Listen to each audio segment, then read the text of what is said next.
D'un sujet qui me tient à cœur, c'est la conséquence. Être conséquent. Nous avons souvent affaire avec des gens qui sont croyants, mais pas conséquents. Ou même, nous voyons dans la vie politique, c'est comme ça. Il y a des gens qui sont bien habillés, qui font de grandes promesses, mais qui ne sont pas conséquents par rapport à leurs promesses. Alors, comment être un chrétien conséquent? C'est la question que nous allons poser aujourd'hui. Et nous allons essayer de le résoudre en 8 points. Nous allons parler d'abord du premier point. Si vous voulez être conséquent, quelle est la première chose dans votre vie que vous devriez négocier? C'est la fierté.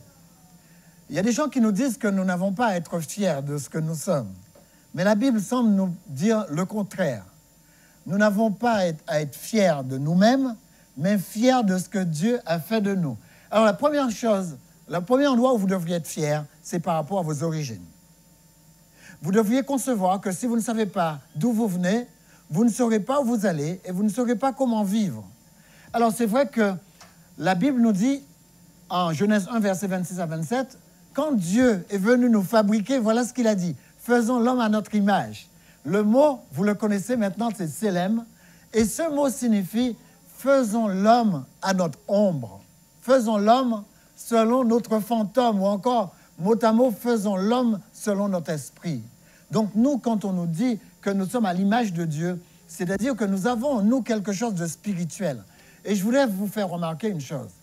On a vite fait de mélanger spirituel avec des choses qui ne sont pas spirituelles. Mais nous, on peut facilement savoir ce qui est spirituel. Je vais vous le démontrer tout à l'heure. Donc nous sommes un esprit, nous avons une âme et nous sommes posés dans un corps. Et nous devons faire attention à ne pas dissocier ces trois choses. Nous sommes un et nous le verrons tout à l'heure. Donc il dit, faisons l'homme à notre image et qu'il domine. Je voudrais faire attention à l'expression faisons l'être humain à notre image. Ou faisons l'homme, faisons Adam à notre image. Et ce mot Adam a à voir avec la fin du texte. Il créa l'homme et la femme. Qui est Adam? Adam, c'est l'homme et la femme. Adam, ce n'est pas un homme dans la Bible. Adam, c'est un homme et une femme, c'est-à-dire un être humain. On l'a traduit dans certaines versions, l'homme, alors que c'est le mot Adam. Donc, il créa l'homme et la femme. Et regardez ce qu'il dit. Et il dit qu'il domine. Le mot, c'est rada, qu'il domine. Dominer, c'est assujettir. Dominer, c'est manager. Dominer, c'est avoir une place prioritaire sûre. Alors, quand vous managez les animaux, vous devriez faire attention. Dieu vous demandera des comptes pour la manière dont vous managez les animaux. Même si vous pouvez assujettir les animaux et les dominer, vous avez une responsabilité devant Dieu par rapport à ce que vous faites. Et c'est pareil, la femme doit être capable de dominer sa maison. Mais la domination exclut le despotisme. La dame a aussi le droit de dominer les choses qui sont autour d'elle, mais jamais dominer son mari. De même, le mari n'a pas le droit de dominer sa femme, mais il peut dominer tout ce qui se trouve autour de sa femme. Parce que l'homme et la femme, Isha, sont l'être humain à qui Dieu a dit de dominer et que Dieu a fabriqué à son image. Il les a d'abord fabriqués en esprit. C'est pourquoi il dit, il créa l'homme et la femme. Il les a d'abord fabriqués en esprit. Parce qu'en fin de compte, la femme, elle est née bien après l'homme. Mais quand il a fabriqué leur esprit, il a fabriqué l'esprit de l'homme et de la femme. C'est pourquoi ils sont sous le même piédestal. La deuxième chose avec laquelle nous devons être au clair, c'est ceci. Matthieu 12, verset 33, l'arbre porte son fruit. Et si vous voulez être conséquent, si vous voulez savoir qui vous êtes, regardez vos fruits. Quels sont les fruits que vous avez portés jusqu'à 2017? Alors, s'il y a des fruits qui ne vous conviennent pas et qui ne vont pas selon votre stature d'enfant de Dieu, débarrassez-vous de ces fruits. Les fruits que vous portez ont un message. Ici va un enfant de Dieu. Chaque fois que vous faites quelque chose, il dit qui vous êtes. Qu'est-ce que les gens perçoivent quand vous agissez, quand vous portez du fruit? Qu'est-ce qu'ils perçoivent? Alors, ce que je fais montre qui je suis. On peut venir regarder votre agenda et savoir exactement quel genre de chrétien vous êtes. Vous ne pouvez pas avoir dans votre agenda des choses qui ne correspondent pas à qui vous êtes. Vous devriez être conséquent. Il y a des rendez-vous que vous ne pouvez pas prendre. Parce que ces rendez-vous vous mettraient en porte-à-faux. Il y a des choses que vous ne pouvez pas faire parce que ces choses vous mettraient en porte-à-faux. Qu'est-ce que vous avez dans votre agenda? Nettoyez votre agenda 2018 et mettez-vous sur les rails du Seigneur. Il y a des gens qui ont un agenda rempli de choses qui n'ont rien à voir avec leur profil d'enfant de Dieu. Les amis, qu'est-ce qui va motiver qui vous êtes? Ce que vous faites, ce que vous fabriquez.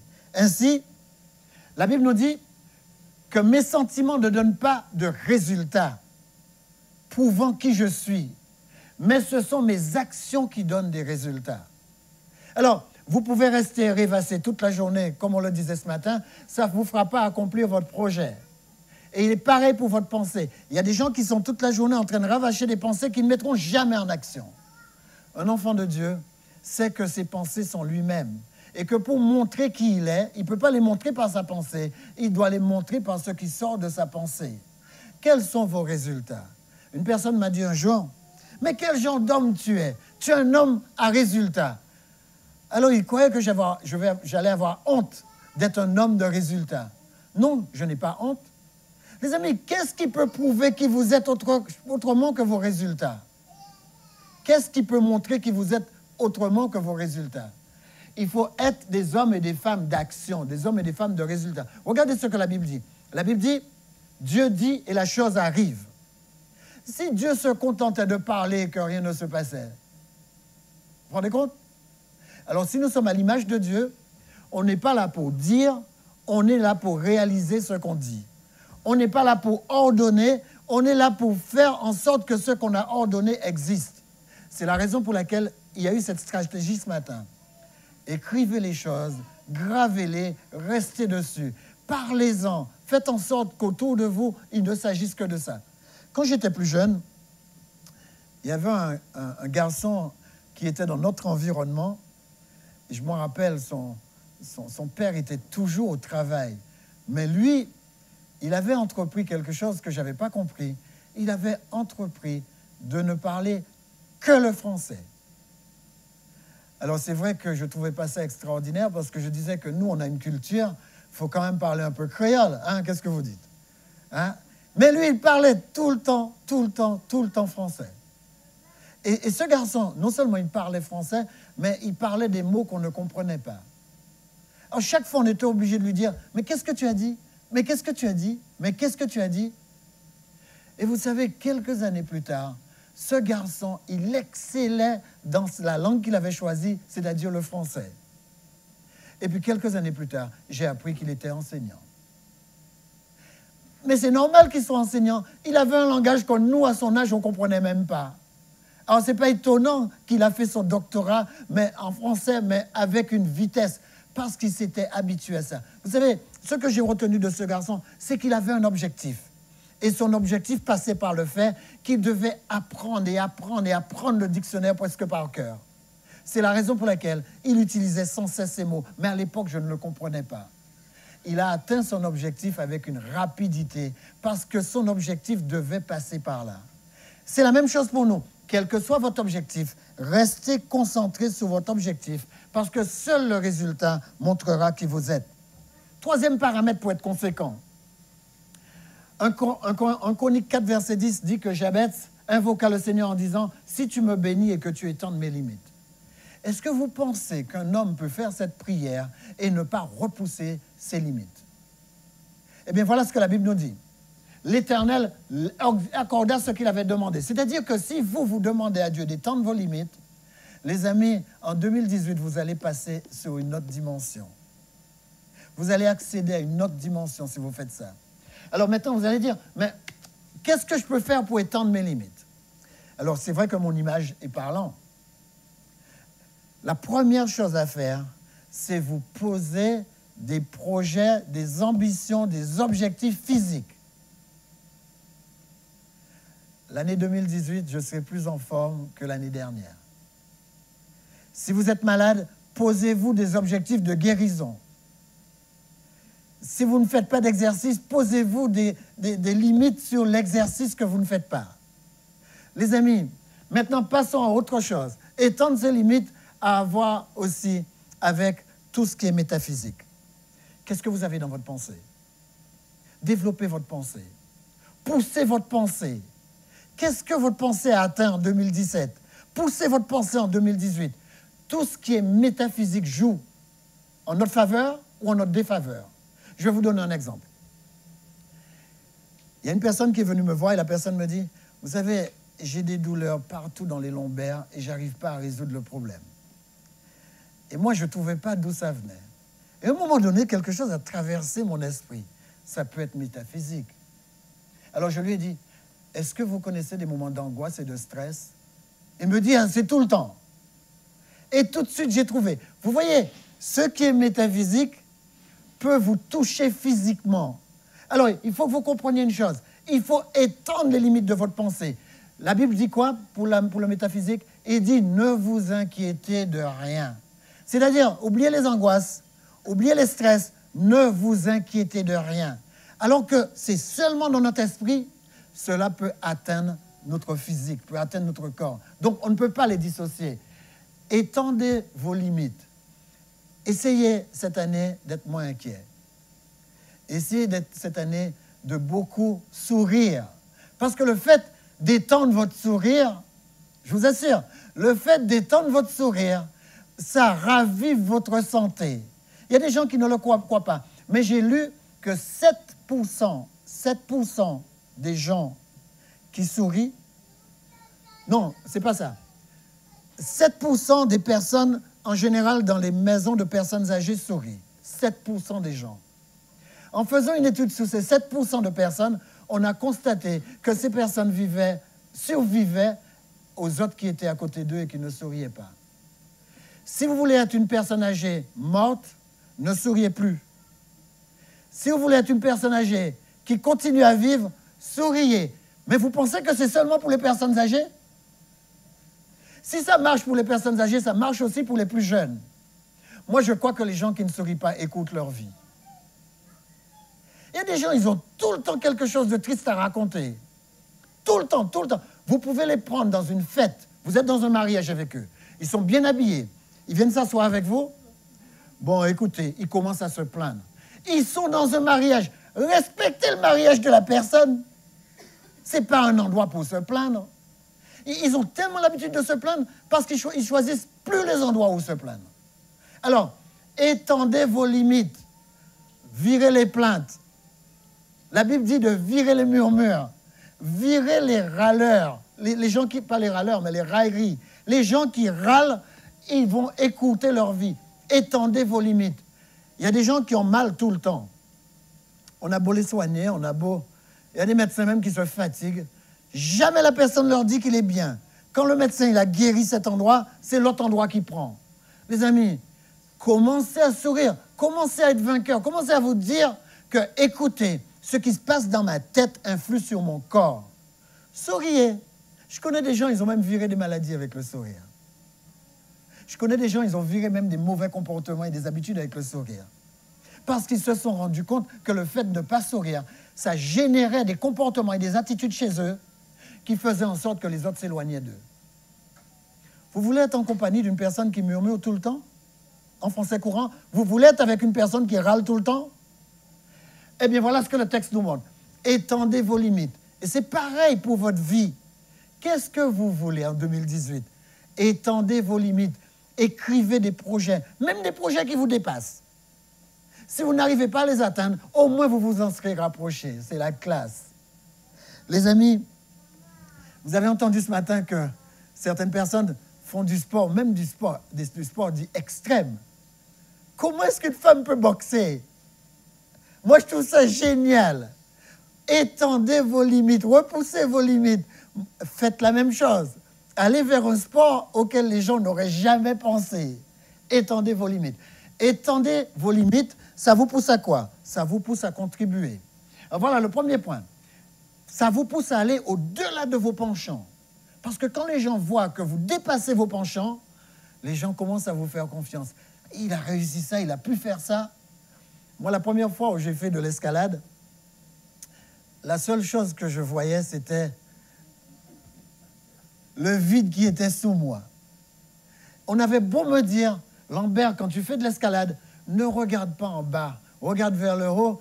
Mais quand j'avais senti que j'étais monté assez haut, je ne pouvais pas me priver de jeter un coup d'œil. Et je vous assure que quand vous regardez en arrière, ça vous coupe tout. Mais si vous regardez que l'objectif que vous vous êtes fixé, vous ne voyez même pas le vide qu'il y a derrière vous. Bien sûr, je n'ai pas fait de l'escalade comme ça. J'ai fait de l'escalade avec une cordée. C'est plus sécurisant. Deuxième chose, quand vous étendez vos limites, vous choisissez de vivre. Dites-vous, 2018, je vais vivre cette fois-ci. J'en ai marre d'exister. Les gens qui existent, ce sont qui? Ce sont des gens, ils prennent une mauvaise habitude de mal s'asseoir, de mal respirer. Ils se laissent vivre, les laisser vivre. Comme ils sont assis, c'est comme ça qu'ils sont. En créole, nous on dit ils sont blip. Ils s'assoient blip. Ça, les Français, ça vous dit rien, je ne sais même pas comment traduire ça. Ils s'écrasent quand ils s'assoient. Ils sont assis. Mais vous savez, les gens qui vivent ne font pas ça. Ils s'assoient, ils se croisent les jambes, ils s'installent, ils respirent bien. Ils n'ont jamais mal à la colonne vertébrale. Alors, les amis, moi je vous assure, ne vous permettez pas d'exister. Exister, c'est se laisser aller. La barque, elle va par là, je vais par là. Je n'ai même pas la force de tourner le gouvernail et aller dans le sens où je veux aller. Eh bien, la vie, c'est ça. Si vous voulez vivre, ne vivez que là où vous voulez aller. Je ne veux pas passer par là, je n'ai rien à faire là. Un jour, je me rappelle, j'ai perdu le cap avec mon GPS et je me suis retrouvé dans une rue et en regardant les maisons qui étaient là, je me suis dit, mais qu'est-ce que je fais ici? J'aurais jamais dû passer ici de toute ma vie. Uniquement parce que j'ai perdu ma direction avec un mauvais GPS. Aujourd'hui, j'ai un GPS qui fonctionne mieux. Il m'emmène là où je veux aller. Vous vous rappelez ces GPS qui vous amènent dans un champ et qui vous disent « vous êtes arrivé » Je ne veux pas dire de nom pour ne pas les démolir, mais il y a un nom qui commence en C, là, vous le connaissez bien. Chaque fois, ce GPS m'amenait dans un champ en me disant « vous êtes arrivé ». J'ai pris ce GPS, je l'ai jeté et j'ai pris un GPS sur mon téléphone et maintenant, je vais là où je veux. Alors, choisissez de vivre, choisissez la direction que vous voulez et faites ce que vous voulez de votre vie. Vous savez, on est né pour avoir une belle vie parce qu'on est des enfants de Dieu. Regardez celui-là. Étendez vos limites pour contribuer en agissant avec détermination. Il y a deux choses à avoir si vous voulez réussir. Un désir et une détermination. Un désir et une détermination. Les amis, troisième point, si vous voulez étendre vos limites et contribuer, refusez d'accepter toute limitation. Voilà le secret. Romains 8, versets 37 à 39, dit que nous ne sommes pas vainqueurs. Vous vous rappelez cette histoire? Nous sommes plus. Nous sommes plus que vainqueurs. Je vais vous suggérer quelque chose. Dans le texte biblique, il dit que seules les pensées de l'Éternel sont plus élevées que notre pensée. Qui sait jusqu'où les pensées de l'Éternel vont? Vous savez combien de planètes il y a? Personne ne sait. Mais avant, il disait qu'il y a 1000 millions, 1000 milliers. Aujourd'hui, ils disent qu'il y a 1000 milliards de planètes. Ça veut dire qu'ils lancent un chiffre comme ça. Ils n'en savent rien. Alors nous, on ne peut pas comparer la pensée de Dieu à notre pensée. Maintenant, vous savez jusqu'où votre pensée peut aller? Est-ce que vous savez jusqu'où votre pensée peut aller? Parce que votre pensée ne peut pas rencontrer la pensée de Dieu. Mais jusqu'où votre pensée peut aller? Eh bien, la Bible dit que votre pensée n'a pas de limite. Vous êtes illimité. Vous savez pourquoi vous êtes illimité? Parce que la Bible dit qu'avec Dieu en vous, vous êtes éternel. Quelle est la limite de l'éternité? Personne ne sait. Personne ne sait. Vous, vous êtes éternel. Ça veut dire que quand vous avez été créé, Dieu a soufflé une partie de lui en vous. Le souffle qu'il vous a mis, ce n'est pas un souffle qu'il a créé, parce que lui, il l'a soufflé de sa bouche. Donc, de sa bouche viennent des choses qui sont incréées. Vous avez quelque chose en vous d'incréé. Vous pouvez pousser votre limitation là où vous voulez. La limite que vous avez, c'est la limite que vous vous êtes donnée. Je vais vous dire quelque chose. Supposons que dans cette salle, vous écrivez un livre. Qui peut vous empêcher d'écrire 100? Qui peut vous empêcher d'écrire 1000? La seule personne qui peut vous empêcher, c'est vous-même. Et c'est pareil pour tout. Regardez, pourquoi il y a une femme qui fait un enfant et il y a une femme qui fait 20 enfants? Qui a mis la limite? Il n'y a pas de limite. Elle fait ce qu'elle veut. Il y a des femmes qui viennent, elles créent une entreprise. Et toute leur vie, elles restent avec une entreprise. Regardez Madame L'Oréal, ce qu'elle a créé. Ces entreprises sont partout dans le monde. Regardez, les gens qui créent des entreprises comme KFC, vous savez combien de KFC il y a dans le monde aujourd'hui? Les amis, KFC avoisine les 50 000 restaurants. Essayez de vous imaginer ça. Ils l'ont déjà dépassé. Quant à McDonald's, ce n'est pas la peine. Donc, quelle est ma limite? Ma limite, c'est la limite que je m'impose. Mais il n'y a aucune limite à ce que je sais faire. D'accord? Alors, c'est pourquoi on va venir au quatrième point. Quatrième point, si un chrétien veut être conséquent, il doit faire vivre la parole de Dieu. Il n'a pas le choix. Regardez le passage. Faites de toutes les nations les disciples. Les baptisons au nom du Père, du Fils et du Saint-Esprit et enseignez-leur à observer tout ce que je vous ai prescrit. Quelle est la conséquence d'un chrétien? C'est de faire en sorte que la parole de Dieu vive. Il doit faire vivre la parole de Dieu. Il n'a pas le choix. On passe au cinquième point. Cinquième point, pour qu'un chrétien soit conséquent, l'ordonnance de Dieu doit être la chose la plus importante pour lui. Quelle que soit la situation, une personne vient vous dire de faire quelque chose qui est mal, non. Ce qui est conséquent pour moi, c'est les commandements de Dieu. Et quelle que soit la situation, c'est ça qui va vous faire réussir. C'est le fait que vous baissez jamais le niveau de votre standard. Vous avez une valeur, maintenez cette valeur, quel que soit ce qu'on vous dit. Il y a une personne qui est venue hier me voir, elle me posait des questions. Elle me dit, mais écoutez, est-ce que franchement, vous pouvez dire à quelqu'un que vous avez une valeur? Alors je lui ai dit, ah bien sûr, votre question, la réponse est facile pour moi. Elle me dit alors, quelle est votre valeur? Je lui ai dit, ma valeur c'est la loi de Dieu. Il me dit, vous êtes sûr? Vous êtes quand même un Antillais, vous êtes comme tous les Antillais. Alors je lui ai dit, mais oui, je suis peut-être comme tous les Antillais, mais c'est vrai que j'ai des valeurs.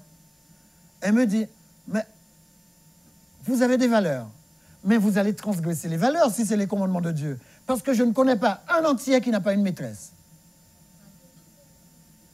Ah, je lui dis alors, vous venez de connaître un Antillais qui n'a pas une maîtresse. Elle me dit, c'est ça.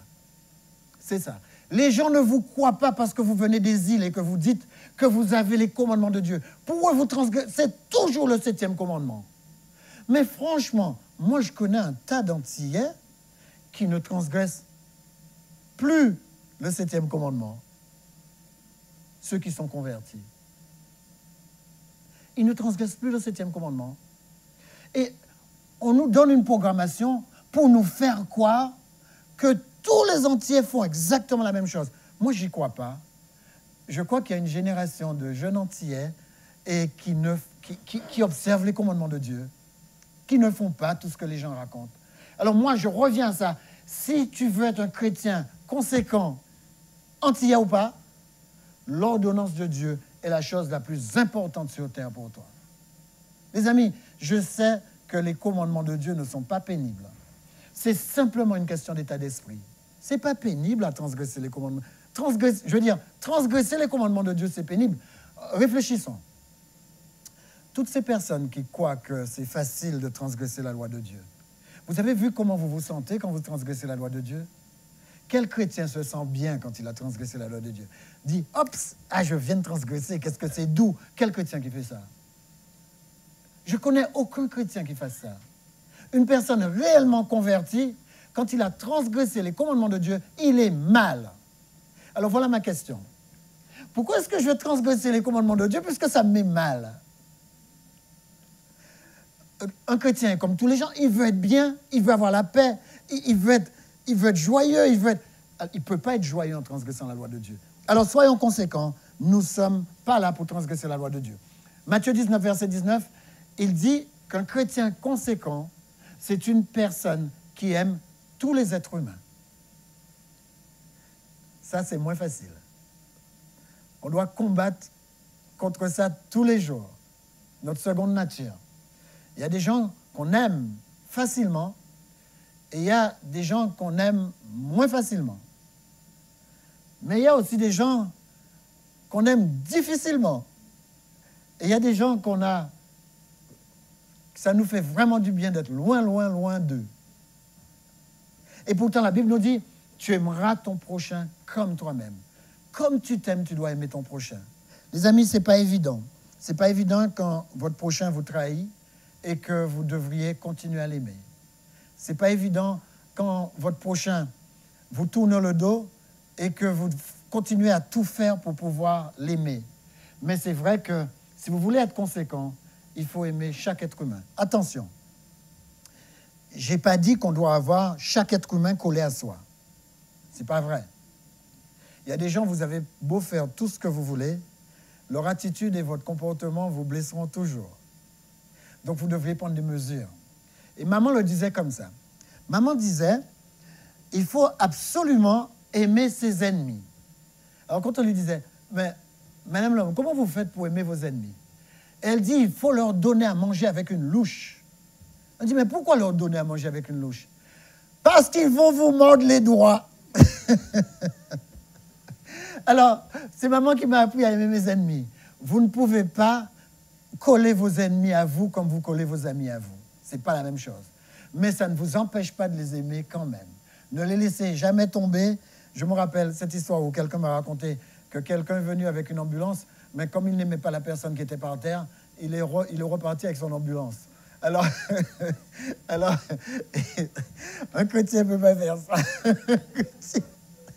Un chrétien ne peut pas faire ça. Si vous êtes ambulancier et que vous êtes chrétien, quelle que soit la personne que vous voyez par terre, ne déviez pas de votre chemin, arrêtez l'ambulance et secourez-le. 7e et avant-dernier point, si vous voulez être conséquent, ne trichez jamais avec vos valeurs. Le chrétien a des valeurs. Il doit savoir que ces valeurs, il doit toujours tenir le cap. Même si parfois vos valeurs semblent vous faire perdre, vous gagnerez toujours. Moi, j'ai connu un jeune homme, il a perdu son emploi parce qu'il ne voulait pas faire une transaction malhonnête.